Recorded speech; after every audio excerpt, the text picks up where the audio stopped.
नमस्कार दोस्तों। आप सुन रहे हैं डार्क डायरी, जहां हर रात खुलती है डर, रहस्य और अनसुनी घटनाओं की एक नई डायरी। अगर आपको डरावनी कहानियां पसंद हैं तो चैनल को सब्सक्राइब जरूर करें, क्योंकि आज की कहानी आपके डर को एक नया नाम देने वाली है। आज की कहानी है जंगल में रोने वाली औरत। बरसात का मौसम शुरू हुए अभी कुछ ही दिन हुए थे। आसमान में काले बादल इस तरह छाए रहते थे जैसे सूरज को हमेशा के लिए निगल जाना चाहते हों। उत्तर प्रदेश के एक छोटे से गांव भैरवपुर के चारों ओर फैला घना जंगल लोगों के लिए हमेशा से डर का कारण रहा था। गांव वाले कहते थे कि उस जंगल में रात होने के बाद कोई इंसान जिंदा वापस नहीं लौटता। वहां से अक्सर किसी औरत के रोने की आवाज सुनाई देती थी, ऐसी आवाज जिसे सुनकर अच्छे अच्छों की रूह कांप जाए। गांव के बुजुर्ग कहते थे कि कई साल पहले उस जंगल में एक औरत की बहुत दर्दनाक मौत हुई थी। उसकी आत्मा आज भी जंगल में भटकती है और जो भी उसकी आवाज सुनकर उसके पीछे जाता है वो कभी वापस नहीं आता। लेकिन गांव के कुछ लड़के इन बातों को अंधविश्वास मानते थे। उन्हीं लड़कों में एक था रवि, करीब 25 साल का, लंबा चौड़ा, निडर और थोड़ा घमंडी। रवि शहर में पढ़ाई करके कुछ दिन पहले ही गांव लौटा था। उसे गांव वालों की बातें सुनकर हंसी आती थी। एक शाम गांव की चौपाल पर बैठे लोग फिर उसी औरत की चर्चा कर रहे थे। तभी रवि हंस पड़ा। तुम लोग भी ना आज के जमाने में भूत प्रेत पर विश्वास करते हो? बूढ़े हरिराम ने कांपती आवाज में कहा। बेटा, कुछ चीजें किताबों में नहीं मिलती, हमने अपनी आंखों से लोगों को गायब होते देखा है। रवि मुस्कुराया। तो ठीक है, आज रात मैं उसी जंगल में जाऊंगा, देखता हूं कौन है वहां। चौपाल पर अचानक सन्नाटा छा गया। पागल मत बनो, एक आदमी चिल्लाया। रात में वहां जाना मौत को बुलाना है। लेकिन रवि नहीं माना। उसके अंदर अपने साहस को साबित करने का जुनून था। रात करीब 11 बजे उसने टॉर्च उठाई और अकेला जंगल की ओर चल पड़ा। जंगल के पास पहुंचते ही अजीब सी ठंड महसूस होने लगी। हवा में मिट्टी और सड़े हुए पत्तों की गंध फैली थी। पेड़ों की लंबी शाखाएं ऐसे हिल रही थीं जैसे कोई उन्हें पकड़कर झकझोर रहा हो। रवि धीरे धीरे अंदर बढ़ने लगा। उसकी टॉर्च की रोशनी पेड़ों के बीच कांप रही थी। चारों तरफ ऐसा सन्नाटा था कि उसकी सांसों की आवाज भी साफ सुनाई दे रही थी। कुछ देर बाद अचानक उसे किसी औरत के रोने की आवाज सुनाई दी। वो आवाज इतनी दर्दनाक थी कि रवि के कदम खुद ब खुद रुक गए। कौन है?" उसने ऊंची आवाज में पूछा, लेकिन जवाब में सिर्फ रोने की आवाज और तेज हो गई। रवि ने खुद को संभाला और आवाज की दिशा में बढ़ने लगा। जैसे जैसे वो आगे बढ़ रहा था, जंगल और घना होता जा रहा था। पेड़ों के बीच अंधेरा इतना गहरा था कि टॉर्च की रोशनी भी कमजोर लगने लगी। अचानक उसे लगा कि उसके पीछे कोई चल रहा है। उसने तुरंत मुड़कर देखा, लेकिन वहां कोई नहीं था। तभी फिर वही रोने की आवाज आई, इस बार बिल्कुल पास से। रवि ने टॉर्च आगे की ओर घुमाई और तभी उसकी सांस अटक गई। एक सफेद साड़ी पहने औरत पेड़ के नीचे बैठी रो रही थी। उसके लंबे बाल जमीन तक लटक रहे थे और चेहरा बालों में छिपा हुआ था। रवि कुछ पल के लिए जड़ हो गया। फिर उसने हिम्मत करके पूछा, तुम कौन हो? औरत धीरे धीरे खड़ी हुई। उसकी हरकतें इंसानों जैसी नहीं थीं। ऐसा लग रहा था जैसे उसके शरीर की हड्डियां टूट चुकी हों। फिर उसने अपना चेहरा ऊपर उठाया। रवि की चीख निकल गई। उस औरत की आंखें पूरी काली थीं, चेहरा जला हुआ था और होंठ फटे हुए थे। अचानक वो औरत जोर जोर से रोने लगी। इतनी भयानक आवाज कि रवि के कानों में दर्द होने लगा।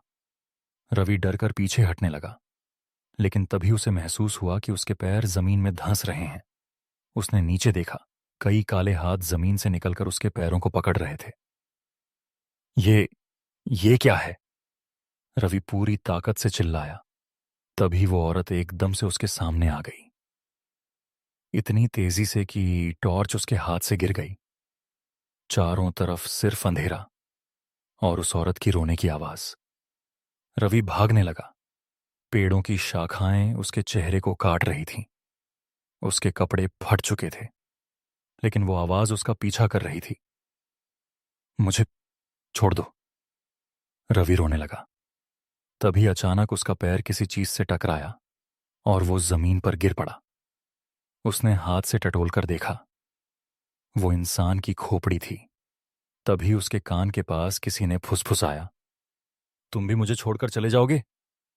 रवि धीरे धीरे पीछे मुड़ा। वो औरत बिल्कुल उसके पीछे खड़ी थी। इस बार उसका चेहरा और भयानक था।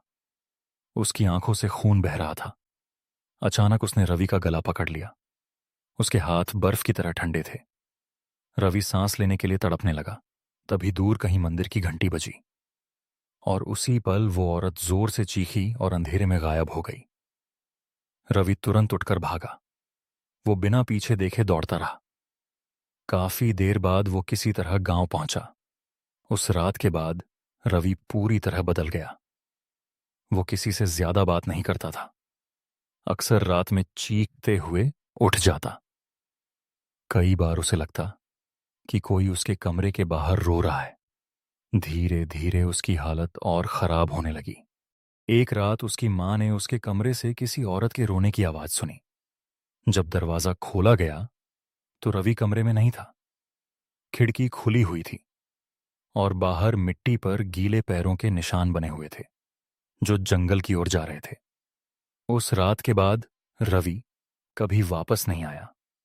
गांव वालों ने उसे बहुत खोजा, लेकिन जंगल के अंदर सिर्फ उसकी टॉर्च मिली, जिस पर खून लगा हुआ था। उस दिन के बाद गांव वालों का डर और बढ़ गया। अब कोई भी रात में उस जंगल के पास जाने की हिम्मत नहीं करता था। लेकिन कहानी यहीं खत्म नहीं हुई। करीब 10 साल बाद उसी गांव में एक नया स्कूल टीचर आया। उसका नाम था अजय। वो शहर से आया था और गांव वालों की बातों पर विश्वास नहीं करता था। एक दिन स्कूल के बच्चों ने उसे जंगल वाली औरत की कहानी सुनाई। अजय हंस पड़ा। ये सब अंधविश्वास है, लेकिन अजय भी रवि की तरह जिद्दी था। उसने तय किया कि वो सच जानकर रहेगा। उस रात वो कैमरा और टॉर्च लेकर जंगल में चला गया। जंगल में कदम रखते ही उसे अजीब सी बेचैनी महसूस हुई। हवा अचानक ठंडी हो गई। पेड़ों के बीच से ऐसी आवाजें आ रही थीं जैसे कोई धीरे धीरे हंस रहा हो। अजय ने कैमरा ऑन किया। देखिए दोस्तों, यहां कुछ भी नहीं है। तभी पीछे से किसी औरत के रोने की आवाज आई। अजय रुक गया। उसकी रीढ़ में ठंडक दौड़ गई। उसने धीरे धीरे पीछे मुड़कर देखा। कोई नहीं था, लेकिन आवाज लगातार आ रही थी। अब वो आवाज बिल्कुल उसके कानों के पास सुनाई देने लगी। अजय ने डरते हुए टॉर्च घुमाई और अचानक उसकी रोशनी एक पेड़ पर पड़ी। पेड़ पर किसी ने खून से लिखा था, वापस चले जाओ। अजय का गला सूख गया, लेकिन तभी उसने खुद को संभाला। वो आगे बढ़ा। कुछ दूर जाने के बाद उसे वही सफेद साड़ी वाली औरत दिखाई दी। वो पीठ किए खड़ी थी। कौन हो तुम? औरत धीरे धीरे उसकी ओर मुड़ी। उसका चेहरा इंसानों जैसा नहीं था। आंखें काली थीं और मुंह असामान्य रूप से बड़ा। अचानक वो औरत हवा में ऊपर उठने लगी। उसके बाल सांपों की तरह हिल रहे थे। अजय डरकर पीछे हटने लगा। तभी जंगल में चारों तरफ से रोने की आवाज गूंजने लगी। ऐसा लग रहा था जैसे हजारों औरतें एक साथ रो रही हों। अजय पागलों की तरह भागने लगा, लेकिन जंगल खत्म ही नहीं हो रहा था। तभी उसे सामने एक पुरानी झोपड़ी दिखाई दी। वो तुरंत अंदर घुस गया। झोपड़ी के अंदर बहुत बदबू थी। दीवारों पर अजीब निशान बने थे। और तभी उसकी नजर एक कोने में पड़ी। वहां कई इंसानों की हड्डियां पड़ी थीं। तभी पीछे से दरवाजा अपने आप बंद हो गया। धड़ाम। फिर अंधेरे में वही आवाज गूंजी। मुझे अकेला छोड़कर क्यों चले गए? अजय कांपते हुए पीछे मुड़ा। वो औरत उसके बिल्कुल सामने खड़ी थी। इस बार उसका चेहरा आधा सड़ा हुआ था। उसकी आंखों से कीड़े निकल रहे थे।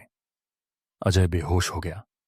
अगली सुबह गांव वालों को अजय जंगल के बाहर बेहोश मिला। जब उसे होश आया, वो सिर्फ एक ही बात दोहरा रहा था। वो रो रही थी। वो आज भी रो रही है। कुछ दिनों बाद अजय गांव छोड़कर चला गया। लेकिन जाते जाते उसने गांव वालों को एक बात बताई। उसने कहा कि जंगल में उसे एक पुरानी डायरी मिली थी। उस डायरी में उस औरत की कहानी लिखी थी। कई साल पहले उस गांव में मीरा नाम की एक औरत रहती थी। उसका पति उसे बहुत प्यार करता था। लेकिन गांव के कुछ लोगों को शक था कि मीरा तंत्र मंत्र करती है। एक रात गांव वालों ने उसे पकड़ लिया। उसे घसीटते हुए जंगल में ले गए।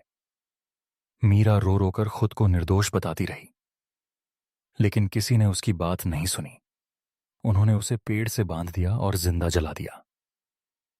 मरते समय मीरा सिर्फ रो रही थी, और मरने से पहले उसने कहा था, जिसने भी मुझे दर्द दिया है उसकी आत्मा कभी चैन से नहीं रहेगी। उस दिन के बाद से जंगल में रोने की आवाज सुनाई देने लगी। कहते हैं कि मीरा की आत्मा आज भी अपने दर्द में रोती रहती है, और जो भी उसकी आवाज सुन लेता है वो धीरे धीरे उसी जंगल का हिस्सा बन जाता है। आज भी भैरवपुर गांव के लोग रात होते ही अपने दरवाजे बंद कर लेते हैं। कोई भी जंगल की तरफ नहीं देखता। लेकिन बरसात की अंधेरी रातों में जब हवा पेड़ों से टकराती है, तब आज भी उस जंगल से एक औरत के रोने की आवाज सुनाई देती है। धीमी, दर्द भरी, और इतनी डरावनी कि सुनने वाले की रूह कांप जाए। तो दोस्तों, अगर कभी रात के अंधेरे में आपको किसी जंगल से रोने की आवाज सुनाई दे, तो पीछे मुड़कर देखने की गलती कभी मत करना, वरना शायद अगली आवाज आपकी हो सकती है। अगर आपको डार्क डायरी की ये डरावनी कहानी पसंद आई हो तो वीडियो को लाइक करें, चैनल को सब्सक्राइब करें और बेल आइकॉन जरूर दबाएं, क्योंकि अगली रात हम फिर लौटेंगे एक और डरावनी कहानी के साथ। तब तक अंधेरे से बचकर रहिए।